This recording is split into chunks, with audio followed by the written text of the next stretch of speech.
का करे तेरे बात। चलो। नमस्कार। आप जुड़ चुके हैं इटर्नल वॉइस से। मैं मेजबान दिलीप पंडिता। आज हमारा मौजू है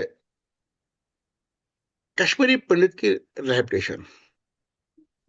कैसे होगी, कौन करेगा, कैसे करेगा।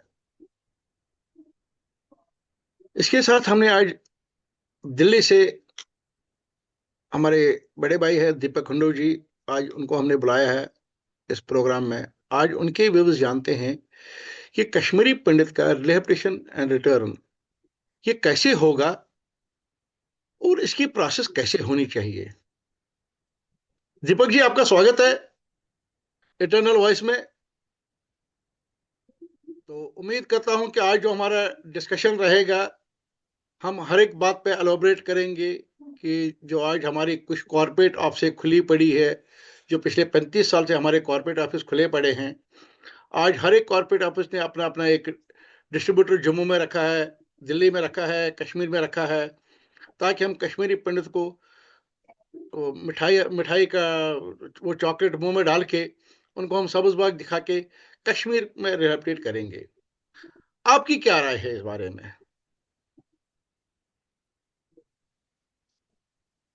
पंडिता जी नमस्कार, और आपके दर्शकों को भी नमस्कार। आप वक्तन बेवक्तन ये प्रोग्राम्स करते रहते हैं, लोगों को अवेयर करते रहते हैं। हम आपके बड़े आभारी हैं इस मामले में। जहां तक आपने ये रिहैबिलिटेशन की बात छेड़ी है, मैं एक ही बात कहूंगा अपनी तरफ से और अपनी समुदाय की तरफ से। मैं एक ही बात कहना चाहूंगा, चाहे कोई भी कॉरपोरेट ऑफिस खोल के बैठा हो, चाहे कोई भी दुकान खोल के बैठा हो, उनको सबको एक बात हमारी ये सुननी चाहिए कि कश्मीरी पंडित अपनी टर्म्स एंड कंडीशंस पे वापस कश्मीर जाएगा। इस तरह के लॉ कश्मीरी समुदाय को वापस नहीं ले जा सकते आप लोग। तो मेरी तमाम उन लोगों से गुजारिश है जो ये कोशिश कर रहे हैं कि हाँ, किसी तरीके से हम अपने समुदाय को लेके चले वहां पे, वो इरादा ये छोड़ दें। क्योंकि कश्मीरी समुदाय इतना बेवकूफ नहीं है, न था न होगा।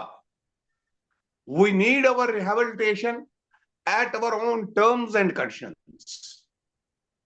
दीपक जी। सो मैं यही कहूंगा। हाँ, तो दीपक जी, जैसे हाँ, हमारी कुछ संस्थाएं हैं, सबसे पहले हम लेते हैं पनन कश्मीर को। तो पनन कश्मीर 91 टू ऑनवर्ड्स एक जुनून बना था कश्मीरी पंडित का, पनन कश्मीर, पनन कश्मीर, पनन कश्मीर। 35 साल हो गए, पनन कश्मीर ने आज तक कुछ नहीं किया कश्मीरी पंडित के लिए। तो आज पनन कश्मीर फिर एक्टिव हो गया फॉर हिज पोलिटिकल माइलेज। आप मुझे बताइए कि अगर पनन कश्मीर हम मान भी ले, 5 मिनट के लिए मान भी ले कि हमें पनन कश्मीर मिलना चाहिए, तो आज जो हमारी कम्युनिटी है, that has been divided into two parts, that is urban and rural. तो अर्बन वाले कहते हैं कि पनन कश्मीर, रूरल वाले कहते हैं कि हमें पनन कश्मीर कहां मिलेगा। That is the problem. मतलब अर्बन वाले को, मतलब जैसे कोई सिटी का रहने वाला था, उसके पास 1 कनाल जमीन थी, 5 माला जमीन थी, what ever he was having, ठीक है। बट जो रूरल वाला था, उसके पास जो जमीन थी, क्या will that land be transferred to that person Kashmir? This is my question to you sir. पहली बात तो आप जरा पंडिता जी समझने की कोशिश कीजिए कि जब हम पनन कश्मीर की बात करते हैं तो पनन कश्मीर है क्या। पहले तो यह समझ में आया लोगों को। देखिए, कश्मीर जो है वो सारा हमारा पनोनी है, हमारा ही है। तो मतलब पूरा वो कश्मीर किसी हमारा और अपना का नहीं है। कश्मीर है। पूरा कश्मीर हमारा अपना कश्मीर है। वही मैं कह रहा हूं आपसे। From Panun Banihal to Kashmir Tangla. का मतलब अपना कश्मीर, वो कश्मीर जिसमें हम रहते थे, जिसमें हमारी जमीनें थी, जायदादें थी, दुकानें थी, बिजनेस एस्टेब्लिशमेंट थे, चाहे वो रूरल एरिया में थे चाहे वो अर्बन एरिया में थे, ये सारा कश्मीर तो हमारा है। तो सबसे पहले ये चीज सोचना, मुझे कई बार लगता है इस चीज को क्रिएट करना या इस चीज को हाइप देना कि हम चाहते हैं परम कश्मीर। देर इज, मेरे ख्याल से, मेरा जो मानना और सोचना, कोई ऐसी चीज या कोई भी गवर्नमेंट हो वो इस कंसेप्ट को लेके आगे नहीं चल सकती कि एक नया कश्मीर खड़ा किया जाए, एक नई लैंड बनाई जाए और हमें दी जाए। That is not possible. अगर ये पॉसिबल होता तो इन 35 सालों में पनून कश्मीर की जो ऑर्गेनाइजेशन काफी आगे बढ़ चुकी होती, but it is not possible. Ultimately जो कुछ भी करना है, जो कोई भी डिमांड है, दैट इज फुलफिल, वो जो फुलफिल होगी वो गवर्नमेंट की तरफ से होगी, तो चाहे वो पनून कश्मीर हो या संस्था हो। मैं प्रिज्यूम तो कि वो जम्मू कश्मीर वाले जो वो इवेंट करते हैं, that is an event management to grab the, जो लोगों का जो ध्यान है, to grab the attention of people towards Panun Kashmir. See, मैं थोड़ा इलाबोरेट करता हूं उसको। वो अलग अलग प्रोग्राम हो सकते हैं, मैं अपोजिशन तो नहीं कहूंगा इसको, लेकिन हाँ, एक कंसेप्ट को वो आगे लेके आ रहे हैं। हमें ये समझना है क्या वो पनून कश्मीर वाला जो कंसेप्ट है, एक अलग चीज क्रिएट की जाए, एक अलग लैंड हमारे लिए दिया जाए, कुछ किया जाए, ऐसा किया जाए, क्या वो पॉसिबल है? एक कॉमन आदमी को ये समझना है। बाकी आप या बाकी लोग कितने भी प्रोग्राम करें इस पे, वो अलग बात है, लेकिन क्या यह हो सकता है? पहली बात, सवाल ये है। अगर नहीं हो सकता, अगर नहीं हो सकता है तो फिर ये कैसे हो सकता है? How it is possible? एक रोड मैप चाहिए उसके लिए, जो पनून कश्मीर को देना पड़ेगा कि ये ऐसे हो सकता है, जो लोगों की समझ में आए। भाई हाँ, अगर पनून कश्मीर ये कह दिए कि हमें पनून कश्मीर चाहिए, तो उसका रोड मैप भी ये है, इस तरीके से ये हो सकता है। लेकिन जब तक वो रोड मैप आएगा नहीं और वो road map government of India approve करेगी नहीं, तब तक कैसे होगा? तब तक तो ये हवाई बात है। दीपक जी, साथ में हमारे, देखो साथ में हमारे साथ एक और संस्था जुड़ी है, वो बोलती है कश्यप लैंड। कश्यप लैंड बोलती है कि डिस्ट्रिक्ट हेडक्वार्टर में हमें मतलब ये फ्लैट बना के दिए जाएं और हम उन फ्लैटों में रहेंगे। आप उसके बारे में क्या कहेंगे? Is that feasible? देखिए, is that feasible for a अच्छी बात रूरल, है। Kashyap, for a rural person जिसके ऋषि पास जमीन भी कश्यप, थी, जिसके पास ज़राअत भी था, जिसके पास आज की डेट में भी लैंड है? रिसेंटली एक आरटीआई फाइल हुई थी, उसमें यह कहा गया है कि only 13% Kashmiri Pandit have sold there land. तो व्हाट अबाउट रेस्ट 87%? मैं, हेलो, हाँ जी, हाँ जी, हाँ जी, हाँ जी, यस। हेलो, हाँ जी, हाँ जी, हाँ जी, बोलिए। मैं मैं ये कहना चाहता हूं, मैं ये कहना चाहता हूं आपसे, ये मैं थोड़ा सा, पता नहीं मुझे क्यों लग रहा है कि हमें इस चीज पे थोड़ी सी लाइट डालनी चाहिए, रोशनी डालनी चाहिए। लैंड कोई भी हो, पनून कश्मीर हो, कश्यप लैंड हो, कश्यप जी हमारे ऋषि है, हमारे पूर्वज हैं जिसके ऊपर ये लैंड बसी है, कुछ भी नाम हो, मेन चीज और मेन मुद्दा मेरे हिसाब से, अगर मुझे कश्मीर जाना है तो मुझे क्या चाहिए? एक आम आदमी क्या चाहता है? आम आदमी ये चाहता है कि सिक्योरिटी एंड वहां सर्वाइवल। पे मिलिटेंसी जीरो हो जाए। बिल्कुल। दिलीप जी सुनिए आप, हम्म, मिलिटेंसी जीरो हो जाए। जब तक वो जीरो नहीं होगी मिलिटेंसी, तब तक किसी के पास भी ये एश्योरेंस नहीं रहेगी कि हाँ, हम रिहेबिलिटेट हो सकते हैं वापस कश्मीर में। जब तक ये भरोसा कश्मीरी समुदाय में नहीं आएगा, नाम भले आप कुछ भी दे दो, आप कश्यप लैंड बोलो, आप पनम कश्मीर बोलो, मेन एक चीज है कि हाँ, जब हम रिहेबिलिटेट होके वापस जाएंगे, क्या हम खुली सांस में, विदाउट मिलिटेंसी, मिलिटेंटों के बगैर, क्या वहां पे ये हो सकता है? ये चीज को, इस माहौल को क्रिएट कर सकता, वो कोई नहीं कर सकता, वो गवर्नमेंट कर सकती है। ना पनून कश्मीर करेगा, ना कश्यप लैंड करेगा। क्या वहां पे ये फिजा, ये हवा बन सकती है जहां पे ये नारा गूंजे मेजोरिटी समुदाय की तरफ से, भारत माता की जय? और जिस दिन ये गूंजेगा, उस दिन हमारा विश्वास जगना शुरू हो जाएगा। हम सोचना शुरू करेंगे, नहीं आज हमारी भारत मां की जिंदाबाद हो के नारे लग रहे हैं वहां पे। उस माहौल को क्रिएट करना पड़ेगा। बाकी आप ऐसे कहेंगे तो ऐसे मुझे कुछ समझ में नहीं आ रहा। देखिए आज समझना पड़ेगा कि ये लोग जो मुलव्वस है आतंकवाद में, जब तक ये चीज नहीं होगी, ये इंश्योर नहीं होगा कि आतंकवाद बिल्कुल जमीन में गाड़ दिया गया है, तभी तो रिहेबिलिटेशन का प्रोसेस चालू हो सकता है, वरना कैसे होगा? अभी तक कौन सी गवर्नमेंट आपकी रिस्क लेगी? कौन सी गवर्नमेंट आपकी रिस्क लेगी कि हाँ उठाओ कश्मीरी पंडितों को रिहेबिलिटेट करो इस माहौल में, जिस माहौल में अभी भी किलिंग्स हो रही है वहां पे? No government can do it. Deepak हाँ जी, ये एक अलग बात है, किसी को पीएम पैकेज का लालच देके चला गया कोई, पर वो वाकई में कोई लॉन्ग टर्म सोल्यूशन नहीं है अभी। नहीं, पीएम पैकेज, इसमें एक बात मैं बता रहा हूं, मैं इसमें एक बात हाँ बता रहा हूं। बोलिए PM Dilip ji. PM package employ जो है हमारे, ठीक है, they are pigeons in a cage. वो सवेरे 10 बजे निकलते हैं, शाम को 4 बजे आते हैं वापस। उसके बाद उनको they are not being allowed to go outside their premises. अगर आपके हालात सही है, अगर आपके हालात सही है, आप कश्मीरी पंडित को वापस बसाना चाहते हैं, तो लेट देम रोम फ्रीली। लेकिन ऐसा कुछ भी नहीं है। वो जब अपने कैंपों में जाते हैं, वहां से उनको बस 5 बजे के बाद वापस बाहर नहीं छोड़ा जाता है। नहीं जी, हम बाहर नहीं छोड़ेंगे। ठीक है, हम आपकी सिक्योरिटी की जिम्मेवारी कौन लेगा? ये मैं पीएम पैकेज एम्प्लॉय की बात कर रहा हूँ। नंबर 2, नंबर 2, ये जो मैं आपको बोल रहा हूँ सर, नंबर 2, जिस बात पे मैं आ रहा हूँ आपके पास, कि मतलब अभी कुछ इसमें रूरल एंड अर्बन क्रिएट किया गया है। कुछ लोगों ने रूरल एंड अर्बन क्रिएट किया गया है।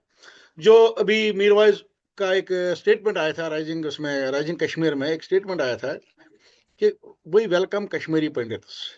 ठीक है, उसी में एक चीज और ऐड हुई थी कि they will be provided subsidised lands, they will be provided subsidised lands in societies. क्या कहीं ये कुछ बिजनेस को बढ़ावा देने के लिए ऐसा तो नहीं हो रहा है? कुछ लोग अपने महत्वाकांक्षाओं के लिए पूरी कम्युनिटी को बलि का बकरा तो नहीं बनाना चाहते हैं?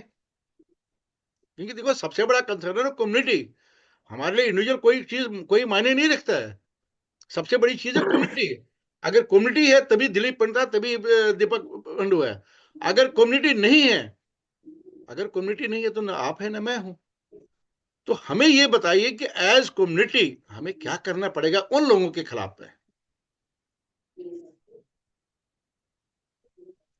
देखिए सबसे पहली बात, हर कश्मीरी पंडित, हर मेरे भाई को, हर मेरी बहन को, हर मेरी माँ को, बच्चों को,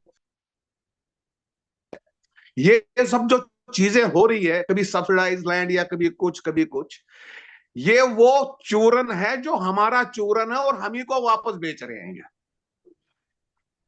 भाई हमें सब्सिडाइज लैंड की जरूरत नहीं है, हमें वो विश्वास की जरूरत है जिस दिन वहां के मेजॉरिटी समुदाय ये बोलेंगे कि दिलीप पंडित जी का ये मकान है, और ये मकान अगर उन्होंने मजबूरी में 2 लाख 3 लाख रुपए में बेच भी दिया है, और दिलीप पंडित जी वापस वहां पे आते हैं और जो कहते हैं मैं कश्मीर में रहना चाहता हूं, तो उनकी तरफ से ये जिम्मेवारी बनती है, रेस्पॉन्सिबिलिटी बनती है, दिलीप जी आप इस मकान को वापस लीजिए। जो भी इसमें रह रहा है, जिसने भी उस वक्त ये काम किया है, उसको बाहर रहना पड़ेगा, लेकिन ये आपका हक है।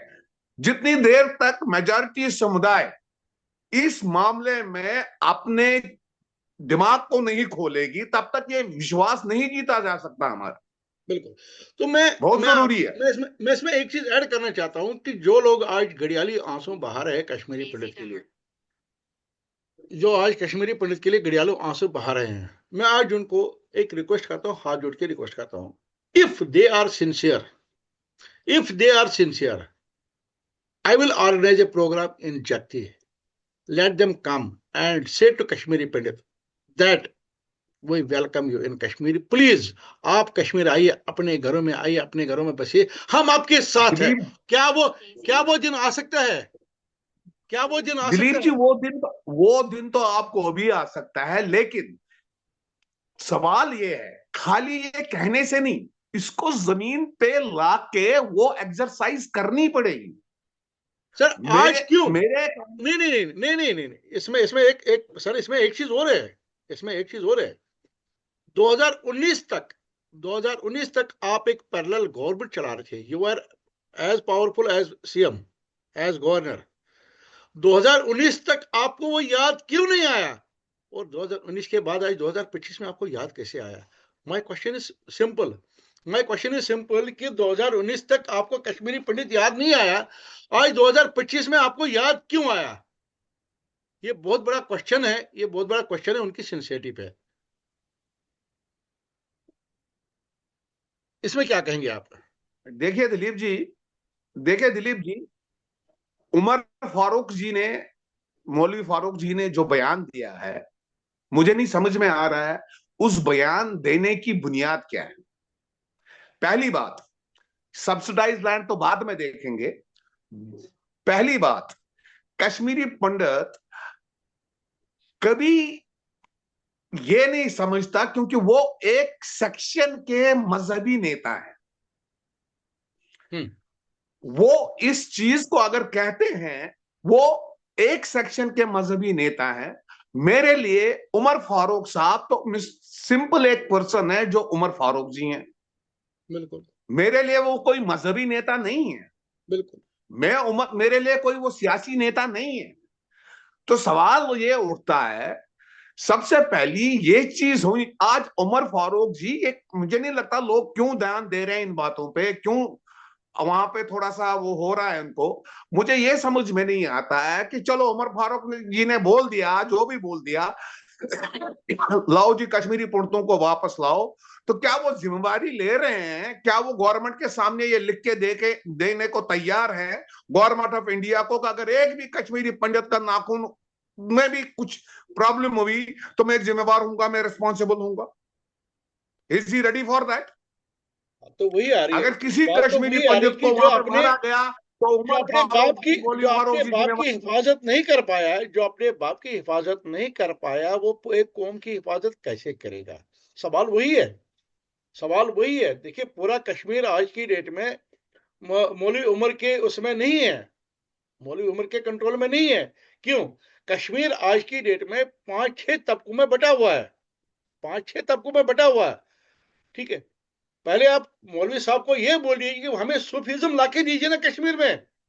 हमें सूफीज्म लाके दीजिए कश्मीर में। जिसकी हम वही चीज, जिसको जिसको हम मानते थे। जिसको हम मानते थे। आप वो सूफीज्म हमको पहले लाके दीजिए ना कश्मीर में। अगर वो सूफीज्म लाके देते, मैं पहला बंदा होऊंगा जो उसके पीछे पीछे निकलेगा। मौलवी साहब, मैं आपके साथ हूं। क्या ये पॉसिबल है? वही वही चीज तो मैंने आपसे पहले भी कही है। ये ऑन ग्राउंड लाना पड़ेगा। अब एक बात सुनिए, समझिए। मैंने अपना मकान लाख, 1.5 लाख, 2 लाख रुपए में बेच दिया। क्या मौलवी फारूक साहब, जब मैं रिहेबिलिटेट होने के लिए वापस जाऊंगा, जो वहां पे रह रहे हैं उनको ये कह सकते हैं आप यहां से निकलो, ये कश्मीरी पंडित का मकान इनको दो? नहीं कह सकते ना। तो कहने की बातें हैं ये, इस पे ध्यान मत दीजिए दिलीप जी, और सारी समुदाय से मैं रिक्वेस्ट करूंगा, इन बयानों पे, इन चीजों पे ध्यान न दें। हमें अपने विवेक का इस्तेमाल करना है। और एक बात मैं आपसे और कहूं, शायद अगर हम सही तरीके से अपना रोड मैप चुने और अपनी आवाज सरकार तक पहुंचाए, तो वो दिन भी दूर नहीं होगा जब हम अपनी टर्म्स एंड कंडीशंस पे वहां पे जाएंगे। तो हमारा इस वक्त बहुत जरूरी है हमारा समुदाय समझे इन चीजों को। सर देखिए, 35 साल हो गए। 35 सालों तक आज तक मतलब कोई भी गवर्नमेंट हमारे लिए सिंसियर नहीं रही है। ठीक है। ना ही किसी गवर्नमेंट को हमारी जरूरत पड़ी। आज देखिए, आप दिल्ली में भी आज 1 साल से रिलीफ बंद है। जम्मू में भी अब नफसा फार्म ला दिया है। और अभी भी गवर्नमेंट यही चाहती है कि हम इनको कैसे नकेल कैसे, और इनको हम किक मार के कश्मीर में बसा दें। क्योंकि गवर्नमेंट का भी कुछ कंपल्शन है कि हमें कश्मीर में वापस बसाना है। लेकिन हमारा कंपल्शन ये है कि हम बलि का बकरा ना बने। हम कल कश्मीर जाएंगे, वहां से फिर किलिंग शुरू हो जाएगी, फिर हमें कहाँ जाना पड़ेगा? That is the matter, that is the big question. ठीक है। अभी आप देख लीजिए, आज की बात है। आज की बात है। कुछ लोग कुछ लोग अपना वो घड़ियाली आंसू बहाने के लिए इधर आए जम्मू में। जी हमारे कश्मीरी पंडित जिनकी शिवरात्रि, हम इनको वो सामान बांटना चाहते हैं। वो कश्मीरी पंडित की सेवा करने के लिए नहीं आए थे, वो एक एनजीओ चला रहे हैं, एनजीओ को फंड जनरेट करने के लिए, और साथ में अपील करें प्लीज डोनेट। अरे आप हमको दे रहे हो और हमको ही बोल रहे हो डोनेट करने के लिए। भाई ये कौन सा आपका मतलब मजहब है, कौन सा इस्लाम है? कुछ लोगों को ग्रैब करके रखा, कुछ लोगों को इन्होंने जो मतलब वो जो मैं कॉर्पोरेट की बात आ रहा था, जो मैं कॉर्पोरेट की बात कर रहा था, ठीक है, जो मैं कॉर्पोरेट की बात कर, ये कॉर्पोरेट उसी कॉर्पोरेट का एक हिस्सा है, this is part of that corporate. ठीक है, अब इन लोगों ने क्या किया, जैसे जो हमारे संस्थाएं हैं, जितने भी हमारे संस्थाएं हैं, उन संस्थाओं ने क्या किया, अपने 10-10 15-15 लोग रखे, हर एक कैंप में रखे, भाई ये सामान ले लो, ये बांटो, ये सामान ले लो, ये बांटो, ये सामान ले लो, ये बांटो, टू ग्रैब द पीपल। तो मैं आज उन संस्थानों से पूछना चाहता हूं, उन संस्थाओं से पूछना चाहता हूं, क्या आप अपनी महत्वाकांक्षाओं के लिए कश्मीरी पंडित को, जो गरीब समुदाय जो कैंपों में रहता है, जो कैंपों में रहता है, देखो यहाँ पे आप प्लीज, मैं माफी मांगता हूँ, यहाँ पे मैं कम्युनिटी को डिवाइड नहीं करना चाहता हूँ, क्योंकि जब भी कश्मीर जाना होगा तो कैंप वाले को ही जाना होगा, क्योंकि बाकी जो लोग जाएंगे they will go as tourist. ठीक है, they will go as tourist, लेकिन कैंप वाले को पहले रसद पानी बंद करेंगे, उसके बाद बोलेंगे भाई लाइट भी बंद करेंगे, पानी भी बंद करेंगे, भाई तेरे को जाना पड़ेगा, and he will be forced to go. यहाँ पे मेरा एक सवाल ये आ रहा है, क्या आज तक किसी भी बंदे ने, जो भी हमारे संस्थाएं हैं, क्या कभी उन्होंने कोई कन्वेंशन बुलाया है उन कैंप वालों का, भाई अगर आप जाना चाहोगे कैसे जाओगे, भाई आपका सर्वाइवल कैसा होना चाहिए, भाई आपकी जो वहां पे मेजॉरिटी कम्युनिटी है वो कैसे कैसे आपको वेलकम करेगी? क्या उन लोगों ने उसके लिए मेजॉरिटी कम्युनिटी के साथ किसी ने बात करी है? किसी भी संस्था ने क्या किसी भी मेजॉरिटी कम्युनिटी के साथ, किसी लीडर के साथ कोई बात की है? क्या कोई इनिशिएटिव लिया है? क्या कहीं पे मतलब 100 लोग उन्होंने इकट्ठे किए कि हाँ जी कश्मीरी पंडितों को हम वापस वेलकम कर रहे हैं? क्या ऐसा कोई संस्था है आज तक जिन्होंने ये काम किया हो?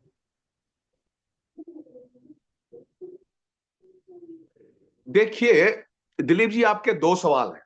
हाँ। पहला सवाल आपका सरकार से जुड़ा था। हाँ। कोई भी सरकार हमारे लिए अभी तक ऐसा कुछ नहीं कर पाई जिससे कश्मीरी पंडित के जख्म पे मलहम लगे। मलहम लगे।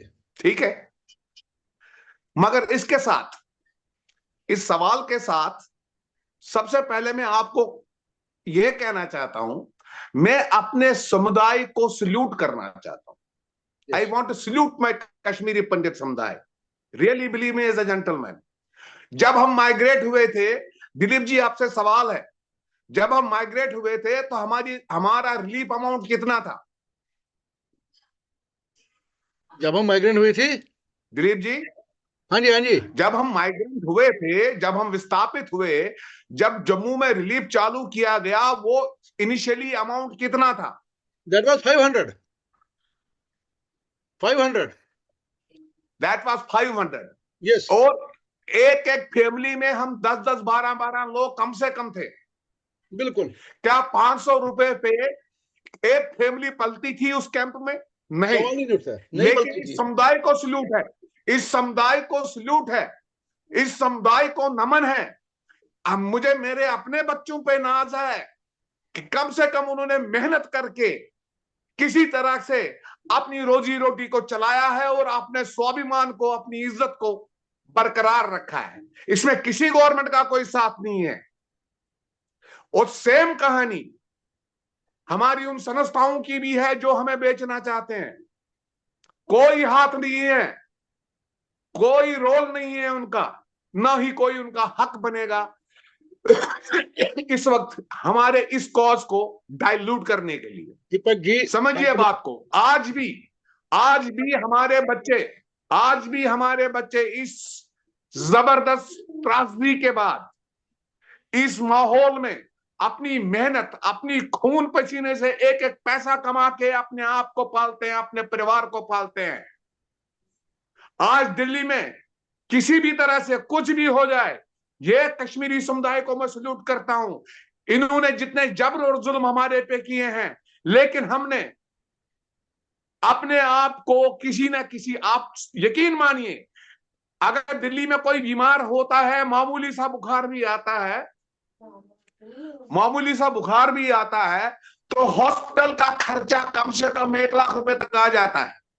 बिल्कुल। लेकिन इन्होंने हमारा रिलीफ पिछले 10 महीने से रोक रखा है, लेकिन आज मैं उस हिम्मत को सल्यूट करता हूं। मेरी एक बहन जो कैंसर से पीड़ित है, इस वक्त दिल्ली में रह रही है, उसका रिलीफ पिछले 10 महीने से बंद है, मगर वो अपने इस कॉज के लिए लड़ने के लिए हमेशा जहां कहीं पे भी डरना होता है।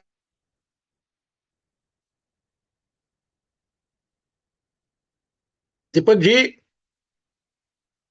दीपक जी, आवाज, आपकी आवाज कट गई। दीपक जी, आपकी आवाज कट गई।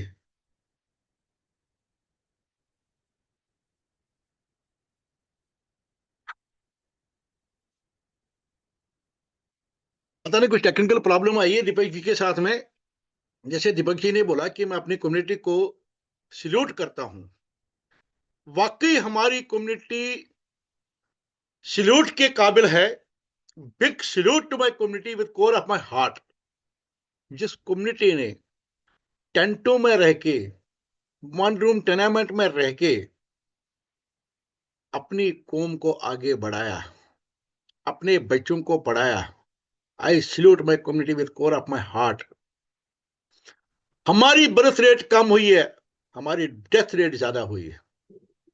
अगर आप कंपेरिजन करोगे हमारी हेलो। रेट। हाँ हाँ जी, हाँ जी।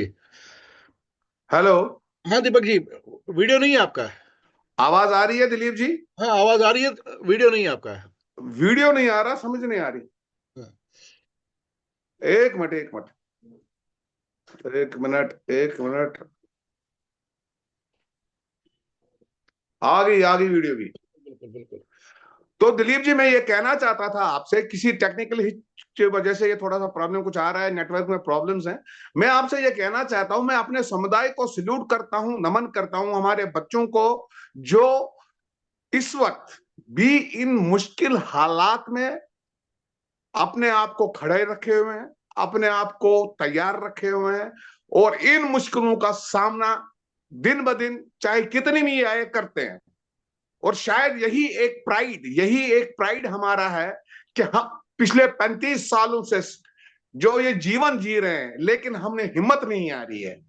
मैं उन लोगों से, उन तमाम लोगों से हाथ जोड़ के विनती करता हूं, कम से कम हमारे समुदाय की इज्जत, हमारे इस समुदाय का रिगार्ड बरकरार रखे। वो कोई उसके साथ ऐसी खिलवाड़ मत हरकत ना करें, करे जिससे ठेस उसके साथ लगे। खिलवाड़ मत करें। बिल्कुल। दीपक जी, टाइम की कमी बिल्कुल। है। दीपक जी, टाइम की कमी है। जो आज का डिबेट है, आपने जो बोला कि मैं अपनी कम्युनिटी को सल्यूट करता हूं, मैं भी अपनी कम्युनिटी को दिल से सल्यूट करता हूं कि जिन्होंने टेंटों में, वन रूम टेनामेंट में, जैसे आपका लोधी कॉलोनी में आपने देखा होगा, वहां पर जो कम्युनिटी हॉल थे, 8 बाय 10 के कमरे में एक एक फैमिली रहती थी, 8 8 9 9 लोगों की फैमिली रहती थी। ठीक है। तो हमारा जो बर्थ रेट है वो कम हुआ, लेकिन डेथ रेट हमारा ज्यादा हुआ।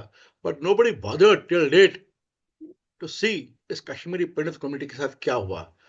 हाँ, इसमें जो सरमायादार थे वो आगे निकल गए, जो हम जैसे गरीब थे वो गरीब के गरीब ही रह गए। ठीक है। हमारी गवर्नमेंट का नारा है कि गरीबी हटाओ, लेकिन नहीं, गरीबों को हटाओ, वही नारा है हमारा। और बाकी जो हमारा कश्मीर है वही प्यार है हमारा आज भी, उस हमारी मातृभूमि के साथ में, जहाँ पे हमने जन्म लिया है। वही प्यार आज भी करेंगे, वही प्यार हम मरते दम तक ही भी करेंगे। लेकिन मेरा सवाल आज भारत सरकार से और जेएंडके की सरकार से और हमारे एलजी महोदय से, कि जब मैं मरूंगा कि तो मेरी चिता कहाँ होगी, मेरे गांव में होगी कि मेरे को किराए की चिता में जला दिया जाएगा। ये मेरा सबसे लास्ट सवाल रहेगा आज भारत सरकार को भी, हमारे एलजी महोदय को भी, हमारे जेएंडके स्टेट के चीफ मिनिस्टर को भी, कि मेरी चिता कहाँ होगी, क्या वो किराए की होगी या वो हमारे गांव की होगी। बहुत बहुत धन्यवाद आपका दीपक जी, आपने अपना कीमती समय दिया, बहुत बहुत धन्यवाद।